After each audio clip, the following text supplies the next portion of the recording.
Satellite ভিত্তিক internet সেবাদাতা প্রতিষ্ঠান স্টারলিংকে licence অনুমোদন দিয়েছেন প্রধান উপদেষ্টা ডক্টর মোহাম্মদ ইউনূস। আজ সোমবার তিনি এই লাইসেন্স অনুমোদন করেন। শ্রীলঙ্কার পরে দক্ষিণ এশিয়ার দ্বিতীয় দেশ হিসেবে বাংলাদেশে বৈশ্বিক এই স্যাটেলাইট ইন্টারনেট সেবাদাতা প্রতিষ্ঠান যাত্রা শুরু করল। এ প্রসঙ্গে ডাক টেলিযোগাযোগ ও তথ্য প্রযুক্তি বিষয়ক দায়িত্বপ্রাপ্ত প্রধান উপদেষ্টার বিশেষ সহকারী ফয়েজ আহমেদ তৈয়ব বলেন, স্টারলিংকের সেবাগুলোর মধ্যে একটি প্রাথমিক সেবা হচ্ছে নিরবিচ্ছিন্ন উচ্চ গতির ইন্টারনেট, যেখানে লোডশেডিংয়ের সঙ্গে সঙ্গে ইন্টারনেট বন্ধ হয়ে যাবে না, যেটি আইএসপির ক্ষেত্রে হয়। অনেক ক্ষেত্রে যদি লম্বা সময় ধরে লোডশেডিং থাকে, মোবাইল টাওয়ারের ব্যাটারির ব্যাকআপ ফুরিয়ে গেলে মোবাইল ইন্টারনেটেও বিঘ্ন ঘটে। স্টারলিংকের ক্ষেত্রে এ ধরনের সমস্যা হবে না।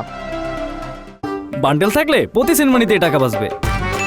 বিকাশ সেনমানি বান্ডেল কিনে জিতুন প্রতি লেনদেনে। তিনি বলেন, বাংলাদেশের অন্তত 65% টেলিযোগাযোগ টাওয়ার এখনও ফাইবার নেটওয়ার্কের বাইরে। সেখানে মাইক্রোওয়েভ দিয়ে সেবা দেওয়া হয়, খুবই সীমিত ধারণ ক্ষমতা। আবার আমাদের মোবাইল নেটওয়ার্কের যে কাভারেজ ও ক্যাপাসিটি আছে তাতেও সমস্যা আছে। হাইওয়ে মোবিলিটি কাভারেজের সমস্যা আছে। স্টারলিংক এসব সমস্যার সমাধান করবে।